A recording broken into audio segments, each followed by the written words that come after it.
All right, so this is a 3x5 card. And you know it's a 3x5 card because this is exactly 5 inches right there. And it is exactly 3 inches on that side. Couldn't get more of a perfect example. So I'm going to calculate exactly what the diagonal of it is. And if we're just measuring it, I mean, we know the answer. The answer is right over here. It's 1, 2, 3 less than 6 inches, which puts it at 13 sixteenths. So it's 5 and 13 sixteenths inches. But not good enough just to measure it. There are a lot of times in the world where you have to actually measure first, then cut, and then hope you did it right. So if I'm looking for that diagonal, and I know this is 5 inches, and then this side's 3 inches, and that's a 90-degree angle, we're looking at a triangle that's a right triangle. This is the hypotenuse of a right triangle. It's the Pythagorean theorem. Straightforward. So we're going to take the 5 squared plus the 3 squared, and that's going to equal our c squared. Oh, that's 25 plus 9 equals our c squared. And 25 plus 9 is 34. Now, we know the answer is 5 point something. 34 is obviously not the answer. That's our answer if we squared it. So, to get the answer, we have to square root. The final step in every Pythagorean problem is a square root. So our c equals the square root of 34. Now, 34 is technically the right answer. Unfortunately, that's not on our ruler. So we are going to take a calculator, type in 34, the square root of it, 5.8. Now 5.8, that's pretty close to our answer. We knew it was 5 something. So our answer is definitely 5 inches. But it, the 0.8 isn't actually a measurement on our rulers. Our rulers are marked in sixteenths of an inch. So we needed to convert this decimal 0.8 into a sixteenth of an inch. It's actually not that difficult. We know the answer is 5. So I wrote down 5 right here, so I definitely don't lose the 5. And I'm just going to erase it. And to erase on a calculator, I subtract. So I said minus 5. Now I'm just looking at that decimal that I need to convert. Simple as this. You multiply times 16. The reason we multiply by 16 is we're looking for sixteenths of an inch. If you want to measure any other fraction, you multiply by whatever fraction you want to do. But we'll always do sixteenths of an inch for measuring on rulers. And hey, we're looking at 13. It's 13 sixteenths of an inch, which is precisely what we measured it to be. Ugh. So it's 5 and, well, hard to see on the camera there, 13 sixteenths of an inch. So we're going to do that pretty much for every little triangle thing. Anytime you got a right triangle or anything special, most of the time in classes I just used, I use a 3x5 card here for funny measurements. There's a couple of special triangles.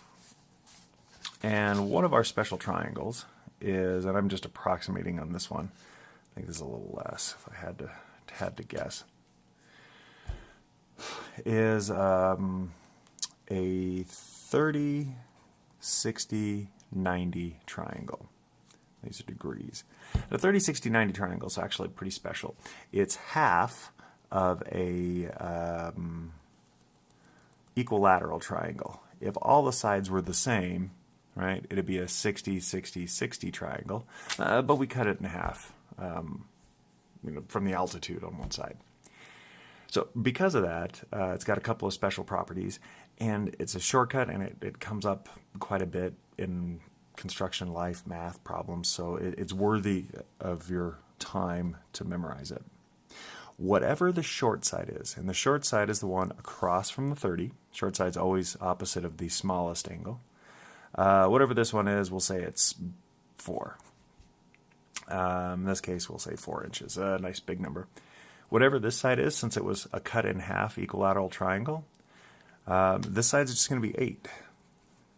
So without any calculation, you know that this side's double. The hypotenuse of a 30, 60, 90 is double the short side.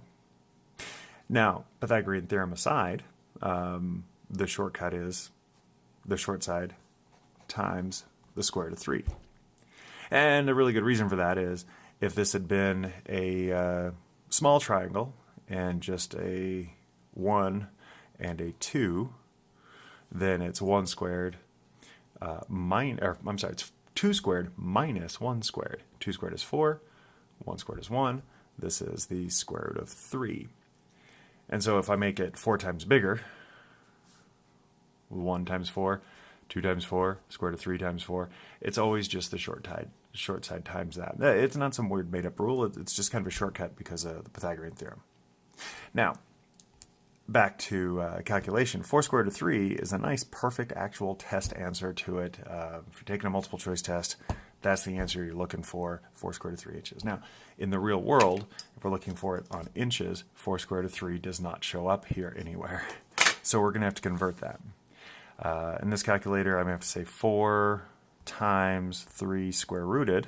That's the square root of 3 I'm looking at right here, 1.73. I always forget that one. And then equals.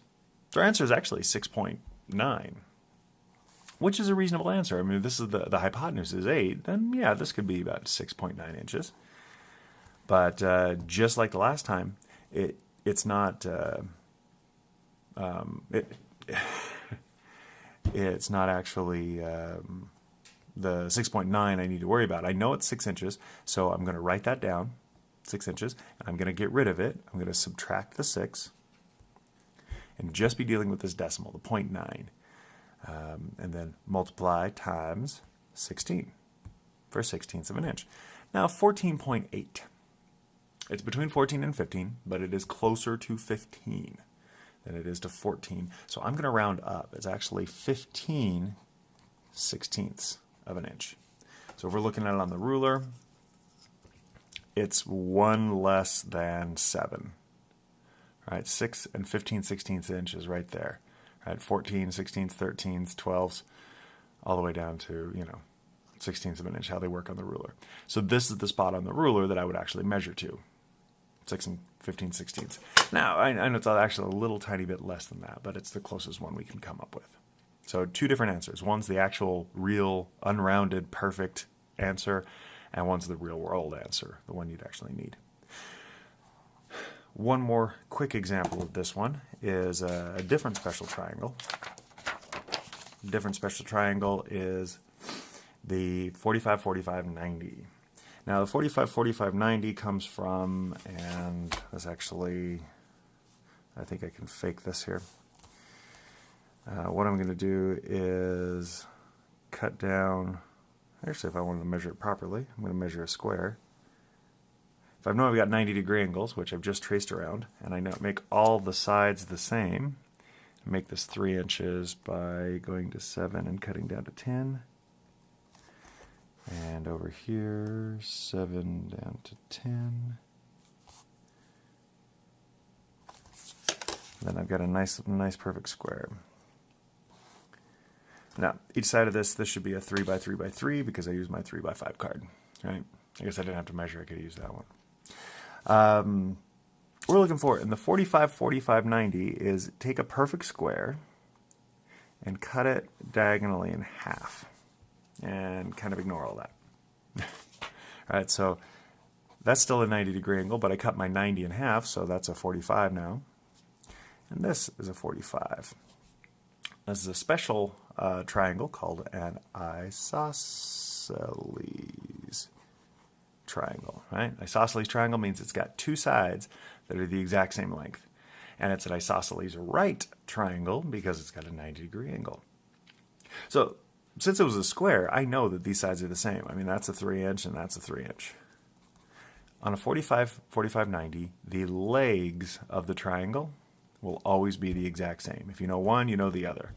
I will give you credit, even if you're wrong, you have to put the same measurement on the test, or I'll give you credit for the second one as long as you know that it's the same as the first one. You get at least half credit for doing that. So an isosceles triangle, same thing.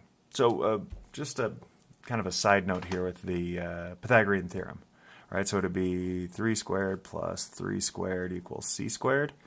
9 plus 9, 18, right? So, squared. The square root of 18, right? So the square root of 18 is technically the correct answer, but it's not one you'll find on a test because it's not what we call a simplified radical. A simplified radical, square root of 18, it's perfectly fine, and then that's going to be our answer on our calculator here. 18 square rooted. It's 4.24. That's a pretty reasonable answer. If that's 3, then yeah, that's going to be 4 something, 4 1/4. But what's actually going to show up on the test is I can't square root 18, but I could square part of it because 18 is really just 9 times 2, right? I can't square it to 2, but I can square it to 9. So it's really just 3 squared to 2. This is the answer that'll actually be on the test. It's the side of the triangle times the square root of 2. So you're immediately getting down to a simplified radical if you take the side and just stick on a square root of 2, right? If you can't memorize that, write it down in your notes. Now, 3 squared root of 2 should be 4.24 because that's the square root of 18 that I typed in. So what I'm going to do is take 2 square rooted, and I'm going to multiply times 3. Hey, it's a 4.24. It's always the exact same. So if you're ever having trouble on a test, like you know the answer is the square root of 18, but that's not one of your choices, then type them both into the calculator. You'll find that one of your choices, if you did it right, should still be that same answer, and that's the one you're looking for. So 4.24, and I know off the top of my head that that's going to be 4 1/4 because 0.2426 is so close to a quarter. But I'm gonna double check anyway because it might be a 1/16 less. I don't know, but my answer is definitely 4 inches. So I'm going to write down that 4, and I'm going to subtract the 4 because I know that 4. I'm just dealing with the decimal now. I'm going to multiply that times 16 for my 16th of an inch. And so here we are, a little less, 3.8, but it does round up to 4. So that would be 4/16. 4 4/16. And if we're measuring on 4 4/16 on our ruler, there's 1, 2, 3, 4. Notice 4 is one of the bigger lines because it reduces. If you ever want somebody in a hard hat to make fun of your math, to give them an unreduced fraction of 4/16, it's 4 1/4. 4/16 reduces to 1/4. So you'd never write it like that. It's 4 1/4 inches. And to double check that it actually does work, we've got 4 1/4 inches right there. So it actually does work. So those are the 3 main ones: the 45, 45, 90, the 30, 60, 90, which uses a whatever the side is, the hypotenuse is times 2, and the medium side, I call it the medium side, is the short side times the square root of 3. We've also got our Pythagorean theorem. That was my trial card. Yes, I did a practice run when I realized it didn't work. And so we've got our square root of 34 and our 5 13/16. So these are the 3 main ones. One of the only real tricks we've got is, what if we know the diagonal? As in, I wanted to know the diagonal of a 3x5 card. And now this I'm just eyeballing to try to get right. See if I can get it dead center. What if I know that the width, and I might be off by a tiny bit here because I just eyeballed it. What if the number I knew was the hypotenuse? What if I know that this is 3 inches? What's this side? Well, I need to do it backward. If I knew this side, and this is a 45, 45, 90, then I got to go think back to the rule. I'm not going to use Pythagorean theorem because it doesn't really work on this. Maybe it does. It's advanced math, advanced algebra to do that one. I could use sine, cosine, tangent, my trig ratios. But this trick was, if I knew the side, I would multiply by the square root of 2. But I don't, so I have to go backward. So I have to divide by the square root of 2. Now, it's just 3 divided by the square root of 2. It's absolutely the right answer. And we can go there from our calculator. So I take 3 divided by 2 square rooted. That's the 1.4. That's the square root of 2 that I'm looking at. I have to hit enter to get my answer. 2.12. I think that's 2 1/8 if memory serves. So if I convert that, double check, so I know it's definitely going to be 2 inches, and I subtract my 2, and then I multiply by 16.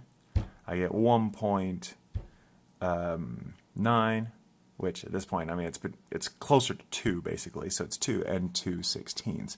But again, that reduces. 2/16 reduces, so it's 2 1/8. I knew that.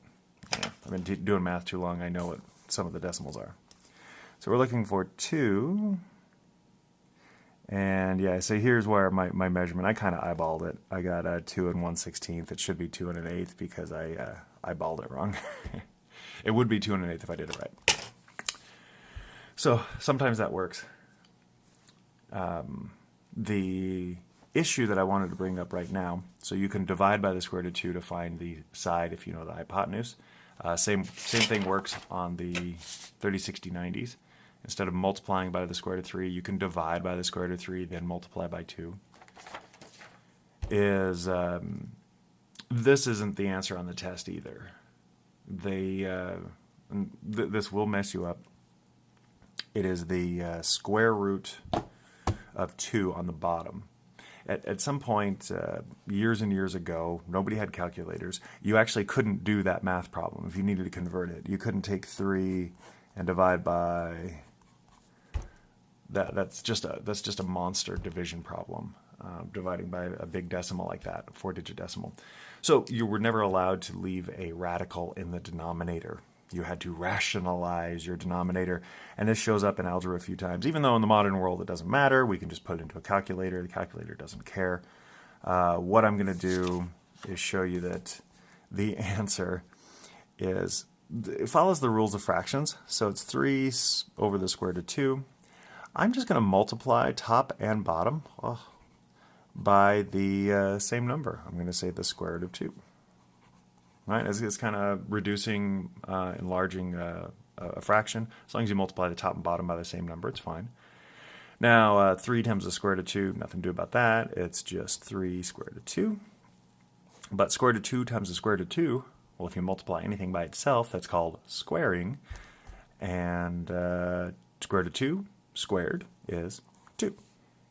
So this is the answer that'll actually show up on the test. And if that's an even number, then you can actually simplify it.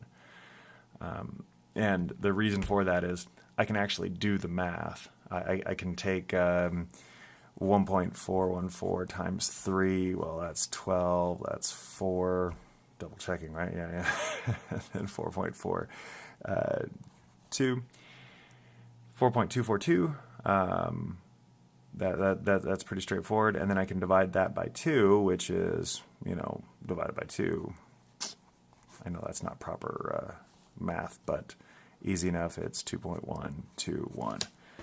And I think that actually was the math, right?